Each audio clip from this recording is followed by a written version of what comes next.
Hello and welcome to Unit 6, Part 3. My name is Mr. Bell. Today we're going to talk about factoring polynomials, including quadratics, and we're also going to talk about the difference of squares pattern. In this example, we're asked to factor the polynomial.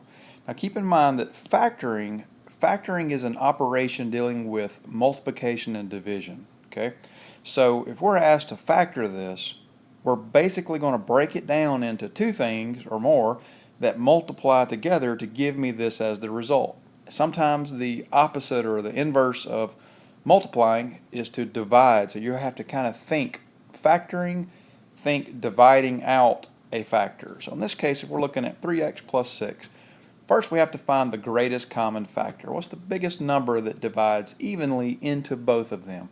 You might know right off the bat that that is a 3.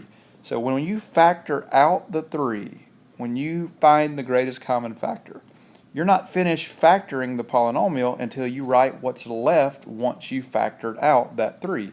That process, remember, of factoring, you have to think division. So I'm basically dividing out a 3 from both terms in this polynomial. The first one works out pretty good. You pulled out the 3, so the 3 divided by 3 cancels, left with just an x. 6 divided by 3 gives you a 2, which means the factored form of 3x plus 6 is 3 times x plus 2. You could always check yourself, if you wanted to, by doing a real quick distribution back and see if you get the original question that you had. 3 times x is 3x, 3 times 2 is 6, and that is exactly where we started. In this example, we have 3 terms and variables involved. So again, let's look for the greatest common factor, the greatest number that divides evenly into all 3 of these terms. I always start with the smaller number, in this case it's a 5. See if that number divides evenly into the other 2, or all 3 for that matter. In this case, 5 does go into 10 and 20, so 5 is the greatest common factor that's the number. You also need to look at the variables. Remember, a to the third power is the same thing as 3a's. A times a times a. A to the second power means there's 2a's. A to the first power means there's 1a. So in common, the thing that I can pull out from all 3 of these is a single a. Now that you've pulled out and recognized the greatest common factor, you have to write what's left once you factor out, once you divide out that 5a. So go back and divide each term by 5a, and let's see what we're left with. The 5's cancel on this first part. A to the third power divided by a to the first power. If you remember from our exponent unit, you subtract those exponents, leaving me with 2a's on the inside. Second part, 10 divided by 5 leaves me with a 2. I had 2a's on top. I factored out 1a. That leaves me with 1a. And the last term, 20 divided by 5 is 4. A divided by a is 1. They cancel each other out. Here is the factored form of that polynomial. In this example, we're going to factor a polynomial that does not have a greatest common factor in the first step. If the leading coefficient is 1, which in this case it is, we're going to factor using a certain method, okay? When you have a trinomial like this and there is no greatest common factor, we need to find 2 things that multiply together to give us x squared plus 7x plus 10. And this is a process to do. What you want to do is you would like to find the factors. I like to draw an X just to help me organize my numbers.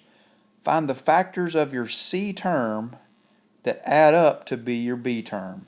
So factors, what multiplies to give you C, but adds to give you B. And hopefully you can recognize and remember which one is A, B, and C from previous lessons.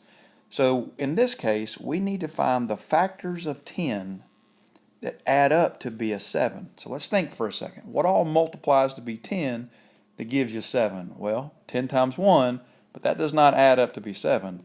However, 2 times 5 does multiply to be 10, and it also adds to be 7. So once you find those 2 factors, you're going to make 2 parentheses. We know that the first 2 that you multiply together will be x and x, which would multiply together to give you that x squared. Next, you just put in the plus 2 and the plus 5 from the factors you just found. And just to prove that this does work, I'm going to do a real quick and red distribution process like we did last chapter.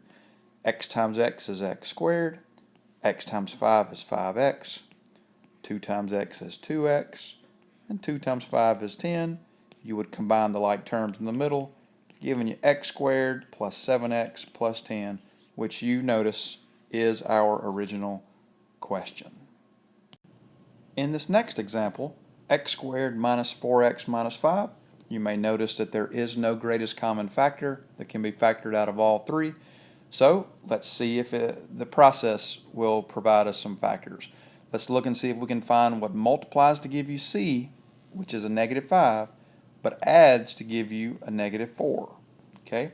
There are two options that multiply to give you negative 5. There's negative 1 times 5, and then there's positive 1 times negative 5.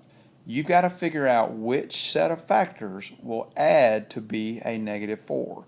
In this case, it's the positive 1 and the negative 5 that will add together to give you a negative 4. So draw your parentheses for your factors. We know the first two terms will be x times x to give you that x squared. And then the other factors will be the plus 1 and the minus 5. And just a real quick check, you would get x squared minus 5x plus 1x minus 5. Combine your like terms, x squared minus 4x minus 5, giving us our original question back.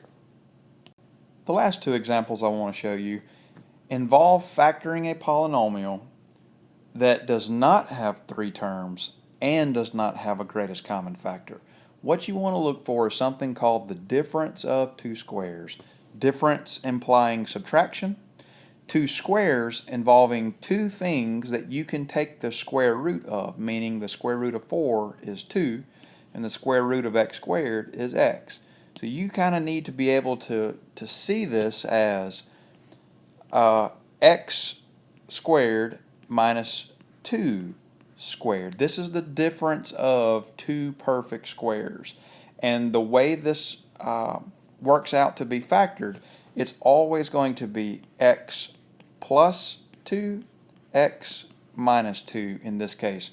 Whatever your two perfect squares were, x was one of them and 2 was the other one, it's always going to be different signs, because what's going to happen is, I'll show you this kind of in red, is your outer and your inner terms when you distribute will cancel each other out. In this case it's a negative 2x and a positive 2x. That's why there is no x term in between those two. Okay, if I continued to work this out, x times that first x was x squared, 2 times that negative 2 was negative 4. You'll notice that the middle two terms cancel, giving us our original question, that difference of two squares pattern. I would like to show you one more example of that. This is a polynomial that you're being asked to factor. There is no greatest common factor. There's not three terms to do the C and B method that we did on the previous slides. So I need to think to myself, are these perfect squares? And they are. The square root of x squared is x, and the square root of 25 is 5. So the pattern here is x plus and x minus whatever that square root was, which was 5 and 5. And just as a quick check to prove that these are the correct factors, x times x will give you x squared, x times negative 5 is negative 5x, 5 times x is positive 5x, notice how they'll cancel, and 5 times negative 5 is negative 25, leaving us with x squared minus 25, which was what we originally started with. Alright, thanks for watching and hope this helps.